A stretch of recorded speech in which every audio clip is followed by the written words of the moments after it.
what's up, dude and dudettes? It's your boy Cool Eagle back here with the video. So I know y'all heard about the Jalen Reagor injury. I know we heard about problems with the offensive line and our various options right now. And now I know you guys are hearing about this trade for Leonard Fournette because the Jaguars couldn't get anything for him. We're going to get into it. Cue the music.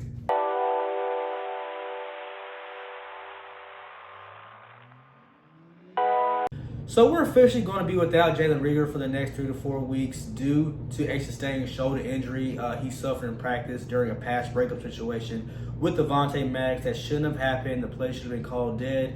It's football. Now we don't have a weapon that a lot of fans were anticipating to see during this Week 1 matchup with the Washington football team. However, I'm going to tell you why I'm still pretty confident, just because you still have Deshaun Jackson, JJAW and Greg Ward, who I feel like Eagles fans are confident going into this game with, just because you know what JJAW has been doing this offseason, making excellent strides in camp.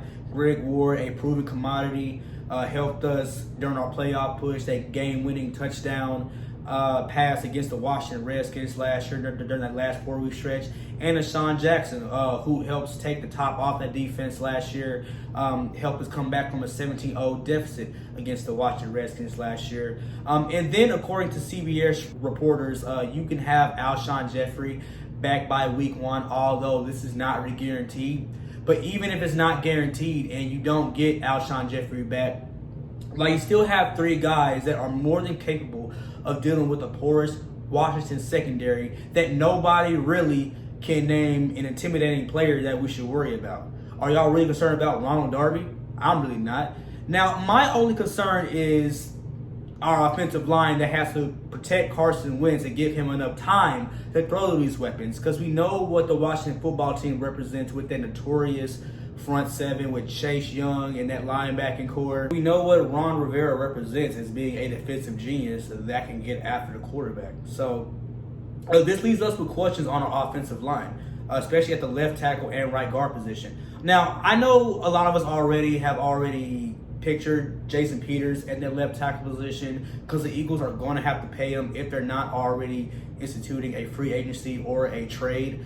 And then at right guard, you're going to have to suck it up and believe in your young guys. Either you're going to go with Matt Pryor or Joe Driscoll, who have both made excellent strides in camp. Probably what Eagles fans are more confident in than Sua Opeta with Nogo Jones, who has a knee injury but is pretty athletic. So we're just going to have to eat these problems on the offensive line until we just make a move.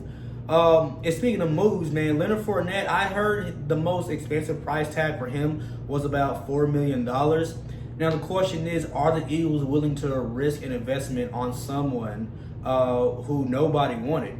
And for what reason, I'm not really sure. But y'all let me know in the comments.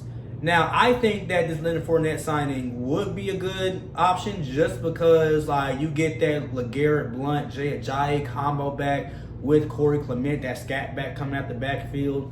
And it would really help take the load off Miles Sanders, who you're expecting to get 200 plus carries this season as that starting running back. But my concern is, can Leonard Fournette stay on the field? Because, for the past few years, he's had a problem with injuries, and staying on the field. So I'm curious to what you guys think.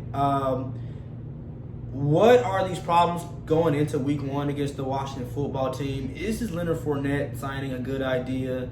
And wow, man, let's talk.